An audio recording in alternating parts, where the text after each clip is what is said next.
Election Commission of India has made,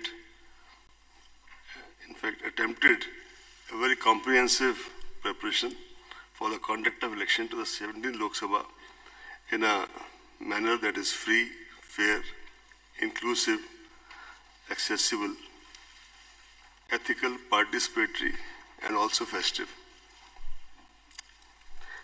When independent India held its first general and assembly elections during 51-2, not everybody was convinced of our capacity to successfully conduct the exercise. In fact, democracies in the world, then numbering maybe around 40, most of them were very skeptical. But India, by conducting our elections, emerged as a, should I say, beacon light for the emerging democracies all over the world. The scale and complexity of the elections has only grown since then. The population of India increased 3.3 times between 91 and 2001 census.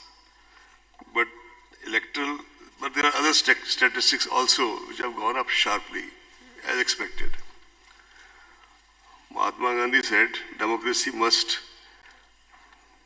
in essence, mean the art and science of mobilizing the entire physical, economic, and spiritual resources of all the various sections of people. VVPATs will be used with EVM at all polling stations in this election. Adequate number of both have been made available for smooth conduct of elections. The ballot units already reached the destination as per requirement, 23.3 lakhs. The control unit, 16.35 lakhs, and VVPATs, 17.4 lakhs. This also includes, by the way, reserve units, because as per the SOP, for example, if the control unit starts malfunctioning, then entire thing is changed. But if the VVPAT stops malfunctions, VVPAT is changed, something like that. And these are details. So accordingly, the requirement as well as the reserves have been worked out. The Commission has specified elaborate standard operating procedures for EVMs and VVPATs, including FLC, mock poll, two-stage randomization, mandatory VVPAT slip count in one randomly selected polling station per assembly segment.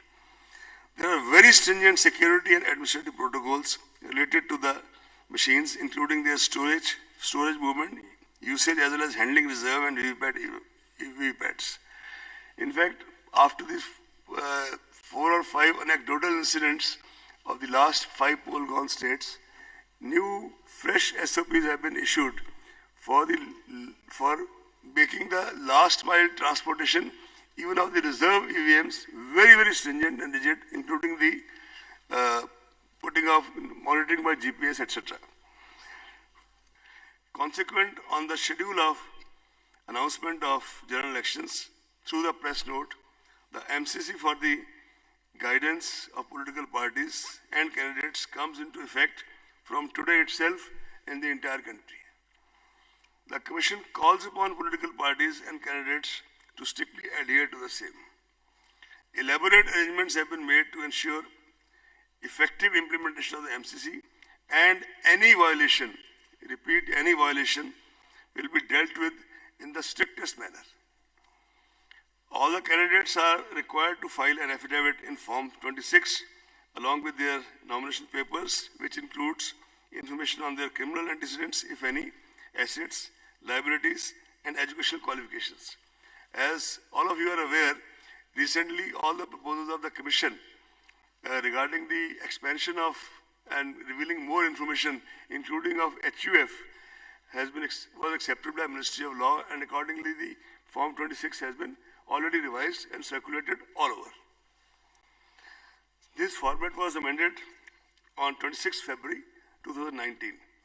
Non-filling of this affidavit in the prescribed format, which also now includes giving you a PAN number, if you have, will result in rejection of nomination paper. Candidates with criminal antecedents would be required to furnish information in this regard in the local newspapers and TV channels on 3 occasions during campaign period. Elaborate arrangements have been made to ensure peaceful conduct of elections. In order to curb noise pollution and prevent disturbance to the people at large, usage of loudspeakers is prohibited at night between 10 p.m. to 6 a.m. No loudspeakers permitted at all during the period of 48 hours ending with the hour fixed for conclusion of poll in the polling area. Commission has also directed political parties, candidates, agents to desist from using environmentally hazardous publicity materials and promote usage of eco-friendly substances for preparation of election campaign material. This is a new effort by the Commission, but this is kind of appeal to everybody to use this. CAPF, Central Police Forces, are going to be deployed in large numbers, the numbers can't be discussed, to ensure free and fair elections well in advance for area domination, especially in areas which are very, very sensitive, route marches and patrolling to enhance confidence and reassure the voters. Targeted deployment of Central Forces in all expenditure sensitive constituencies all over the country. They will also undertake special confidence building measures through route patrolling and route marches in order to bolster especially the confidence of weaker sections of the society, weaker and more vulnerable sections of the society. Preventive measures are being taken by the district magistrates and police authorities to maintain law and order. Commission lays equal emphasis on sufficient deployment of video cameras, CCTVs and webcasting, especially at the critical and vulnerable polling booths. All critical events shall be videographed. Commission appoints sufficient number of general observers, police observers, expenditure observers, awareness observers and micro observers to closely monitor various stages of the election process. Control rooms and complaint monitoring systems are set up with 24 hours toll-free numbers.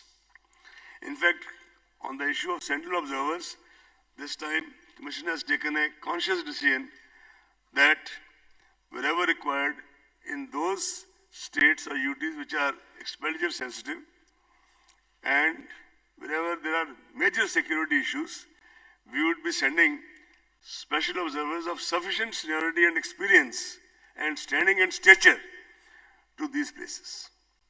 I will not be able to name the states because that's not something which kind of in advanced level state like this, but we have all the information and we'll act accordingly. We also now have, by now, thanks to our IT and ICT wings, stringent monitoring of all critical events of the poll day using the state-of-art IT applications. This includes one of the most major, this is C-Vigil, which is an Android app which helps citizens to record any violation of model code of conduct on the mobile and promptly send to election authorities for option. By the way, this was started on a trial basis during Karnataka elections in Bangalore under the direct supervision of the Commission and extended subsequently to all these 5 poll-gone states. In these 5 poll-gone states, almost 28,000 such complaints were received. A citizen can give his or her name and number, and the authority on the other end is duty-bound, no options, to report back within 100 minutes the action being taken, proposed to be taken, etc. If a particular complainant feels vulnerable or is making a complaint about, say, large cash transaction happening somewhere and doesn't want his or her name to be revealed, in that case, the Commission will get it published in the local newspapers so that he or she becomes aware of the action taken and her privacy also protected. this is a major tool of citizen empowerment. And it is really the experience of these 5 poll-gone states. We are really hopeful that now when it is used pan-India, it will kind of add another dimension to the empowerment of our citizens. Commission also requests the media to play a positive, proactive and constructive role in supplementing and facilitating our efforts towards delivery of free and fair elections. The media certification and monitoring committees have already been constituted at all the states and districts to deal with the problem of paid news and other media-related violations and pre-certification of political advertisements on electronic media. An additional member, a social domain media expert, is included now in the membership of the MCMC, this Media Certification and Monitoring Committee at the state and district level, so as to get inputs from his or her side. Candidates are required to furnish details of their social media account. All political advertisement on social media will also require pre-certification. All expenditure on campaigning advertisement on social media is to be included in the election expenditure account. All provisions of Model Code of Conduct shall also apply to the content being posted on social media by candidates and political parties.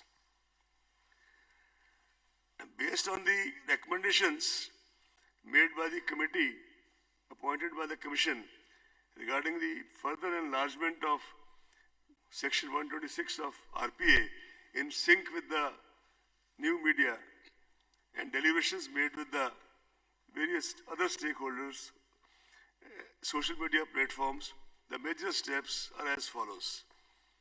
The intermediaries, viz.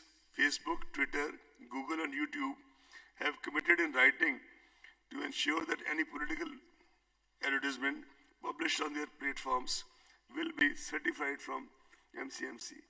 Some IT applications are also being thought of to streamline it further and make the process less cumbersome. In fact, Commission has taken a stock of the IT applications being developed by our team, and maybe we'll introduce as a pilot project in some states to start with. Google and FB have also announced verification of political advertisers and ad archives. With reference to advertisement buying, social media platforms have committed to implement pre-certification, as I said earlier. To keep a check on election violations and menace of fake news and hate speech during the election period, social media platforms have told us that they have appointed dedicated grievance officers to take necessary and prompt action against the contents published on their platforms.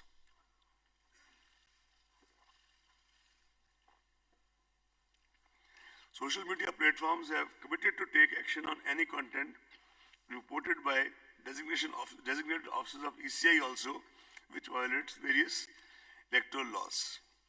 Internet and Mobile Association of India, in consultation with ECI, is formulating a set of code of ethics for intermediary online platforms. This is a work in progress. Now I will start reading what you all have been waiting for.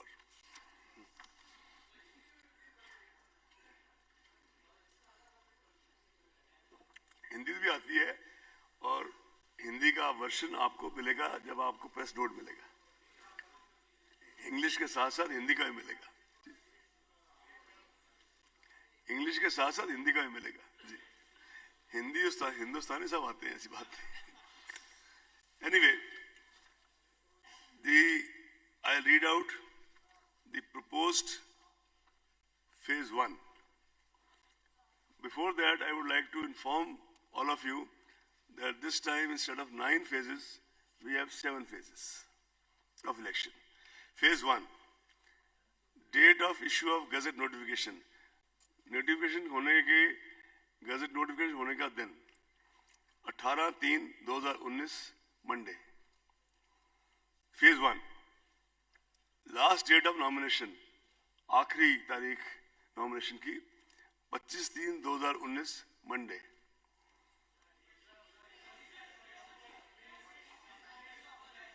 Okay okay.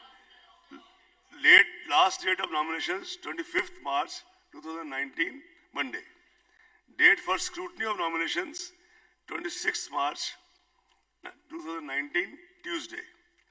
Last date for withdrawal of candidature 28th March Thursday.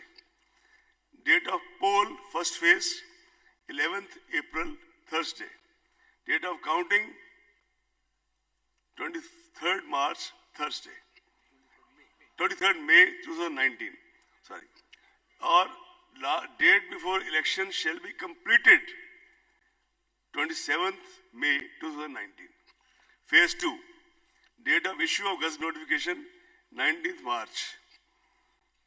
Last day of nomination 25th March. 26th March. Date for scrutiny of nomination 27th March. Last date of withdrawal 29th March. Date of poll 18th April. Date of counting same 23rd May. Phase 3. Date of issue of notification 28th March. Last day of nomination 4th April. Date of scrutiny 5th April.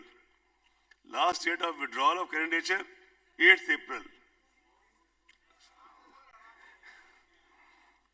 Date of counting, of course, 23rd. Date of poll, 18th April.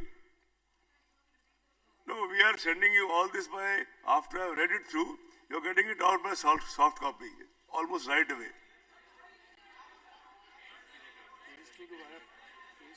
I'll read out the phase 2 again. Okay.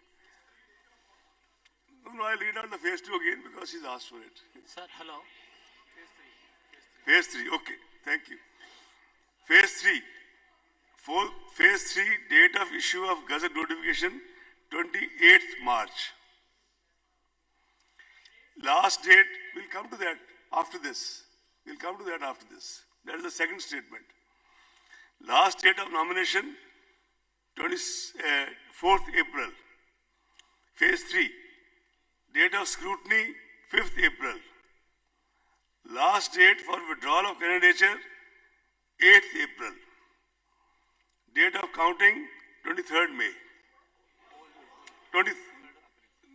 Date of counting. Date of poll 23rd April.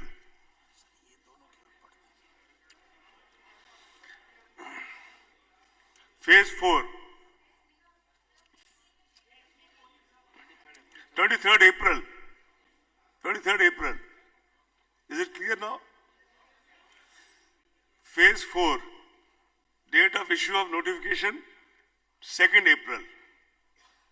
In fact, the most important are 2 dates that I can give you instead of giving you 7 dates. The date of poll 29th April and date of counting same. Phase 5. Date of issue of gazette notification 10th April. Date of poll 6th May. Phase 6. Date of issue of gazette notification 16th April. Date of poll 12th May. Phase 7. Date of issue of gazette notification 22nd April. Date of poll 19th May.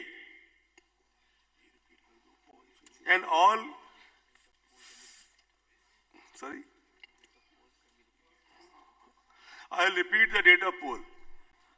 First phase 11th April. Second phase 18th April. Third phase 23rd April. Fourth phase 29th April. Fifth phase 6th May. Sixth phase 12th May. Phase 7 19th May. Am I clear now? And all countings without, no need to say, but I am repeating, 23rd May.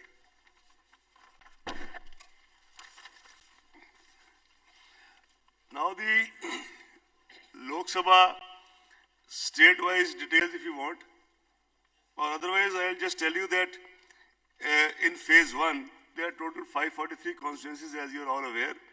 Phase 1 is 91. In 20 states, phase 1 is 91 in 20 states. Phase 2 is 97 in 13 states. Phase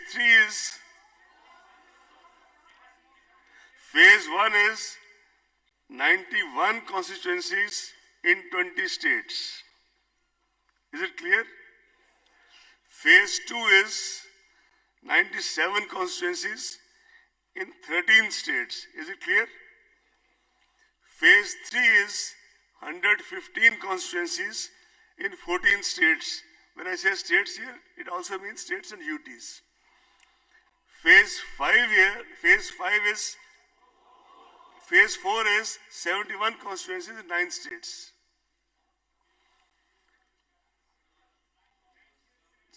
Now, 71 constituencies in 9 states. Phase 5 is 51 constituencies in 7 states. Phase 6 is 59 constituencies in 7 states. Phase 7 is 59 constituencies in 8 states. You want me to read it out once more? Phase 1, 91 constituencies, 20 states. Phase 2, 97 constituencies, 13 states. Phase 3, 115 constituencies, 14 states. Phase 4, 71 constituencies, 9 states. Phase 5, 51 constituencies, 7 states. Phase 6, 59 constituencies, 7 states.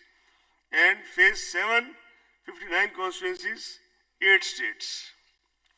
The notification, the formal notification of by-elections, all the seats, etc., is being made separately today itself. Jammu Kashmir.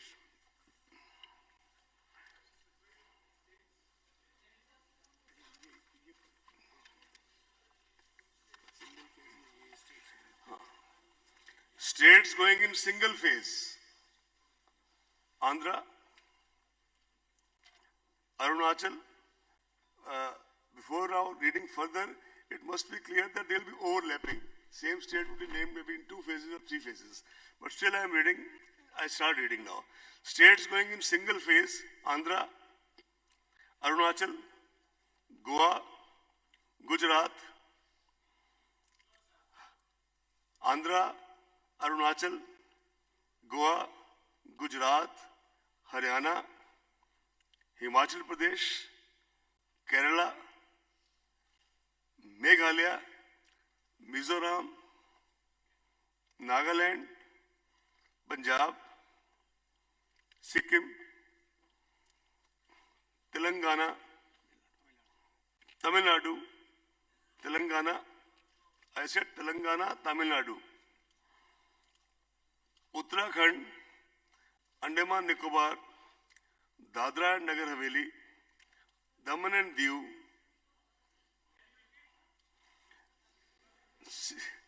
all right. You have waited for so long, I'll repeat. Tamil Nadu, Telangana, Uttarakhand, or you want me to repeat from the beginning? Andaman Nicobar, Dadra Nagar Haveli, Daman and Diu, Lakshadweep, Delhi, Pondicherry, Chandigarh. In all 22 states going in single phase. States undergoing 2 phases. Karnataka,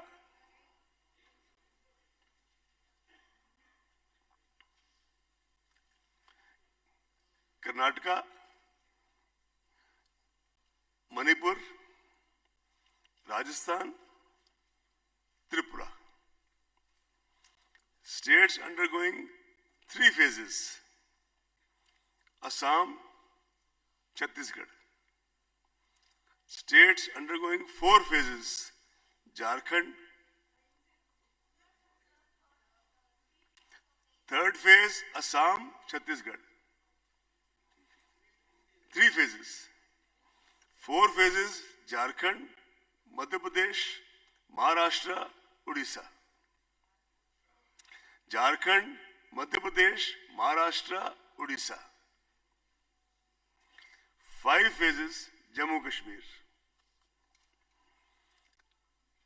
6th phase, no state. 7th phase, Bihar, Uttar Pradesh, West Bengal. Uttar Pradesh, West Bengal. And now I'll read out once more. First phase, 22 states and UTs. Second phase, 4 states and UTs. 2 phases, 4 states. 3 phases, 2 states.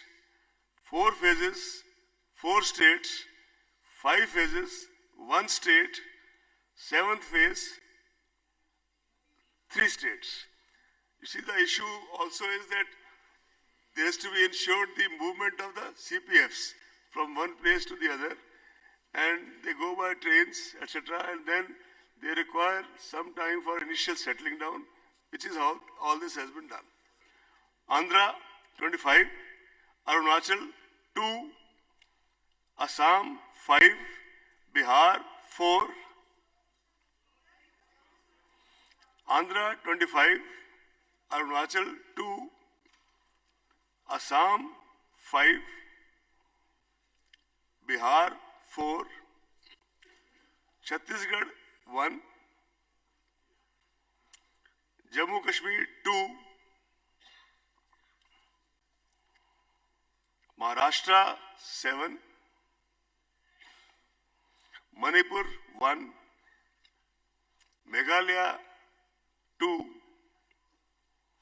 Mizoram, 1, Nagaland, 1, Odisha, 4, Sikkim, 1, Telangana, 17, Tripura, 1, Uttar Pradesh, 8, Uttarakhand, 5, West Bengal, 2, Andaman Nicobar, 1, Lakshadweep, 1, total 91. Am I clear now? Phase 2, Assam, 5. As said earlier, phase 2 starts from 18th April. Assam, 5. Bihar, 5. Chhattisgarh, 3. Jammu Kashmir, 2. Karnataka, 14, 1-4. Maharashtra, 10. Manipur, 1. Odisha, 5. Tamil Nadu, 39. Tripura, 1. Uttar Pradesh, 8. West Bengal, 3. Puducherry, 1. Total 97. Phase 3, starting from 23rd April, Assam, 4. Bihar, 5. Chhattisgarh, 7. Gujarat, 26. Goa, 2. Jammu Kashmir, 1. Karnataka, 14. Kerala, 20. Maharashtra, 14. Odisha, 6. UP, Uttar Pradesh 10, West Bengal 5, Dadra and Nagar Haveli 1, Daman and Diu 1, total 115 spanning 14 states and UTs. Phase 4 starting 29th April. Bihar 5, Jammu Kashmir 1, Jharkhand 3, Madhya Pradesh 6, Maharashtra 17, Odisha 6, Rajasthan 13, Uttar Pradesh 13, West Bengal 5, 8, 5 was phase 3, 71 across 9 states. Phase 6, phase 5, Bihar, 6th May, Bihar 5, Jammu Kashmir 2, Jharkhand 4, Madhya Pradesh 7, Rajasthan 12, Uttar Pradesh 14, West Bengal 7, total 51.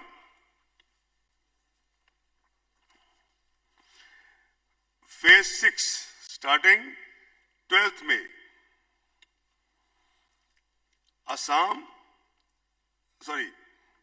Bihar 8, Haryana 10, Jharkhand 4, Madhya Pradesh 8, Uttar Pradesh 14, West Bengal 8, National Capital Territory of Delhi 7, Phase 7 starting 19th May. Total Phase 6 59. Phase 7 starting 19th May. Chhattisgarh 8. Bihar 8.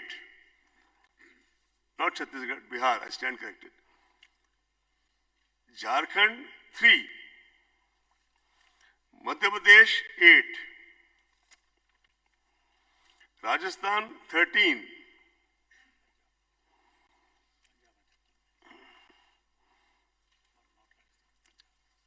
Punjab 13, not Rajasthan. Rajasthan is over already. Punjab 13. West Bengal 9. Chandigarh 1. And UP 13. Himachal 4. Total 59. This is the states.